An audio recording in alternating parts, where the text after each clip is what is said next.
they shouldn't care about these friendly games, because the motivations compared to Argentina and England are different, and even the friendlies that will come in June. Hello everybody, welcome to another FIF TV video. It's me, Dov, he's Vieri. Ciao. And we're back again, not to talk about Serie A, but to talk about some Italy, some Azzurri, because obviously Italy have got two friendlies against Argentina on Friday, and then on next Tuesday against England. Both games in England, first in Manchester, then in London. And obviously Mr. Di Biagio has called up some players, so let's talk about them, right? So we've got the squad, right? Squad's out. He's made his first decisions. He'll have these two games as caretaker manager for now, and then let's see what happens. Yeah. So people are a bit unhappy about it. Let's be honest. That's always the case. Like that's a premise. This is true. But let's start with Buffon, right? Because I think we mentioned this in a video before. Looked like he was going to retire. Being called up again, but I think you've said this off camera, so repeat it to the people. It's a farewell tour, that's what it seems, because I think the decision was made with the Fiji and Di Biagio and Buffon himself. Having that image of him crying at the San Siro is not the final image anyone wants after such a career. So he's basically being called up to, he's probably going to play one of the two games, I think. More likely the one at Wembley, and probably that's going to be his final game. And then the other thing is his position is a goalkeeper, and he's got obviously a big leadership in the changing room, so he could help out Di Biagio as well.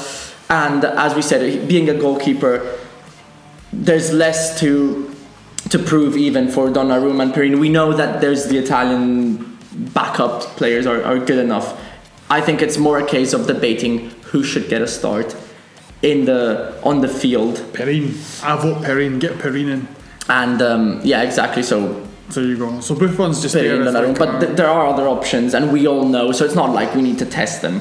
Yeah, exactly. So Buffon's just there as like, oh, ciao, see you later. Yeah, mascot. Right. The other ones, Candreva, Chiellini, Parolo. Chiellini was supposed to have retired. Obviously not. But then he's injured, so he's now been replaced by Ogbonna. So we've got Ogbonna, and then there's the ominous figure of Daniele De Rossi. So, right, start off with Candreva and Parolo. This is kind of like old midfielders. You're not very happy about Candreva and Parolo, along with a lot of other people. Well, I just don't see the point, really, because unlike Buffon, they haven't won the World Cup, they haven't been in the national team for 20 years, so they don't really need a farewell tour. Yes, they're having very good seasons, but it's not like Italy. Well, Candreva's not having a good season. We complained about him in the last video. Yeah. I mean, he's not having a great season, but he can still be called up as definitely in the squad. I don't think he doesn't deserve to be called up for what he's doing. It's more like what he can do in the next 2 years. So if you have to play Parolo in these two games or Candreva, just try someone else, a younger player, give him some senior caps, give him some experience. And let's see what he can do at this level, because there's no point in trying Candreva and Parolo, because we don't have to think about Italy winning these two games. We have to think about Italy doing well in 2 years' time, 4 years' time, when the big tournaments are up again. You know, it doesn't really matter. We know that Candreva and Parolo, we know what they're worth, and we don't need them anymore. I would have tried someone like Barella, for example, who's with the under 21s. I don't think he's having a better season than Parolo's, but he could prove to be a better player in the future. I think you're right.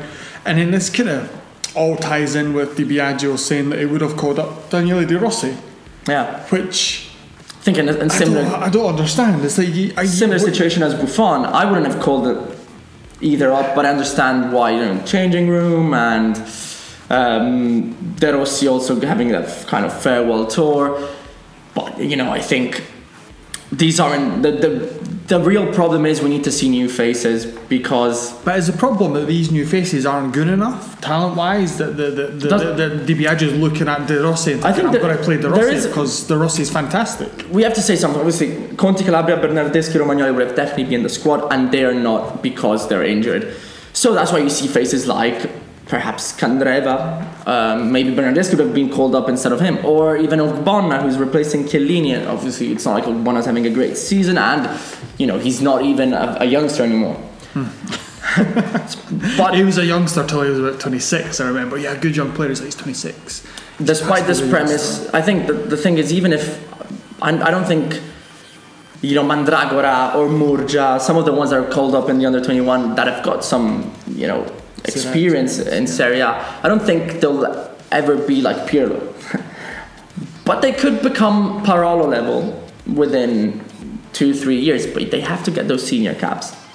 They have to be in a bit. I think that you're right. You're completely right in what you're saying. These two games they're for England and Argentina, really, to test themselves against a top level team before the World Cup, and for the managers there to kind of choose their players for Italy.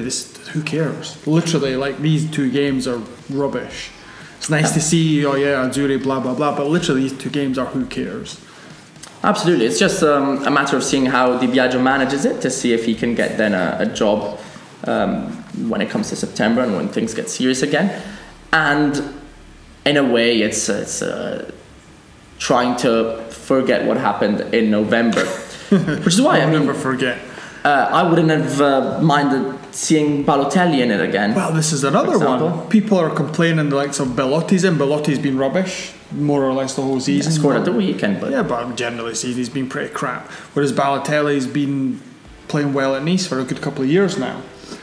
Now he has a theory, which I kind of... Well, I think it's kind of known that the senior players of the Italy squad aren't exactly fond of Balotelli for his attitude. That's not what I said earlier. He said it a lot worse. in some big tournaments in the past. So I think, in any case, like, he might get a chance in the future. And also, but we know Balotelli's worth. It's not like he needs to prove himself on the international stage. He doesn't need that Azzurri experience.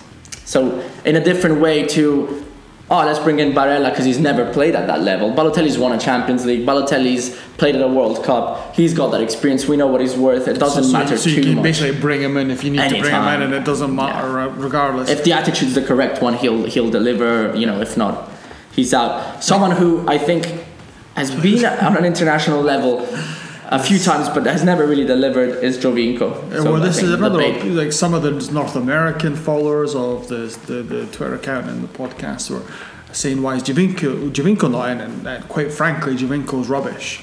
And he plays in a rubbish league. Giovinco is rubbish, and all these people that tell me he's a terrible player. He's had his chance. He had one good half season at Parma, and that's literally all he's done. Yeah, and whenever he's been at Juventus or with Italy, he's never done it. He's never done it. So his time is over. He's finished. So don't get me wrong. There's a lot of names in here that have done like Giovinco, Candreva, Parolo. But if you're doing your 2 years argument, then what's Giovinco going to do? Yeah, because he's already 30 years old, so he's going to be 32 by the time the next tournament comes. It's like, no point. Just let him play in Toronto. Whereas it's good to see someone like Cutrone called up. He deserves it. And Federico Chiesa, I was surprised he wasn't called up previously, because I think he's already been. But it's weird. Like, it's kind of like as you go through the team from kind of top to bottom, like goalkeepers to attackers. It's like he's like sticking with the old guard at the back, and then he gets to the forward line. He's like, he's got all the young guys in. Who cares? You're like, well, should you not really be doing that kind of all the way through the team instead of just we've got a couple of young guys there that have done well, so we'll chuck them in. We'll need some answers from Bonaventura, from Verratti, from the Darmian, the mid generation as well, to see if they're worth the time of that the Azzurri need. Well, I think a lot of people have been criticising Verratti for his, particularly his Champions League performances, but even for Italy, he hasn't been at his best, and he's obviously one of this talented. He hasn't made the final step. Yeah, ever. He's kind of stagnated a little bit, so he needs to step up as well.